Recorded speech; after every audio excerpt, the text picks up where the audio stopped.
సరేగాని బాబు, నువ్వు నీ క్వాలిఫికేషన్స్ ఏంటి? వీడు అడిగింది నాకు అర్థం కాలే. అంతంత మాత్రాన నేను సిట్లు కొట్టి 10వ తరగతి ఇంటర్ డిగ్రీ పాస్ అయినా. వీడు క్వాలిఫికేషన్ అడుగుతాడు. ఏ సారు, ఇగో ఇక్కడ కాలీఫ్లవర్ లేదు లేదు లేదు ఇక్కడ. మా ఇంట్లో ఉన్నది, అత్తవా?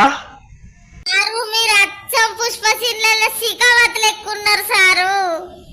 ఉబ్బితుబ్బటోడు లేరు ఇక్కడ. సారు దండం పెడతా, నీకు పంపు కొట్టితది, గాలి పంపు ఉబ్బుతావు.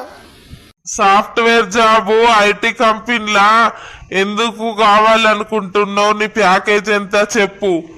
చెప్పనా సారు, మా ఊళ్ళో నాకు ఇజ్జత్ పోతుంది. ఇక సాఫ్ట్వేర్ అంటే సాఫ్ట్గా ఉంటదని ఏదో అట్లా ఇక ఏందో కోడింగో గీడింగో అని 2 నెలలు కోచింగ్ పోయినా ఇక కథ అయింది. ఇక ఇక సాఫ్ట్వేర్ అయితే సాఫ్ట్ ఉంటదని ఇక అన్నారు కొందరు.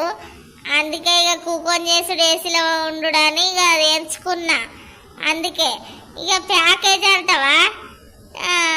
అదేందో అర్థమై సత్తలేదు. ప్యాకెట్ల పాలు ఇక్కడ అమ్ముతలేరు. ప్రియ పాలు మా కాడ గుడపాడు కాడ ఉన్నది కంపెనీ. నీకు జాబ్ రాదు, ఏం రాదు, క్యాన్సల్ బాబు. ఏ సారు, నా గురించి అనుకుంటాను అన్ని సమాధానాలు కరెక్ట్ గా చెప్పిన. ఇప్పుడు ఇస్తావయ్యో అందాదా? అన్ని సమాధానాలు కరెక్ట్ చెప్పినాక ఎందుకు ఇవ్వవు సార్ అనుకుంటాను. మా ఊరోళ్ళని పిలిచి పంచాయతీ చేస్తా. ఉన్న గుండె మీద ఎంటికలు పోయినాయి కదా, గుండె లేకుండా చేస్తా. తలకాయ తీసేస్తా. మరి ఈ ముఖానికి సాఫ్ట్వేర్ జాబ్ కావాలట. సారు నా ముఖం అందంగానే ఉన్నది కానీ నాకు సాఫ్ట్వేర్ జాబ్ సూట్ అయితా. ఇక చూడు అందంగా గ్లామర్ గా ఇయ్యాల ఫేషియల్ చేయించిన.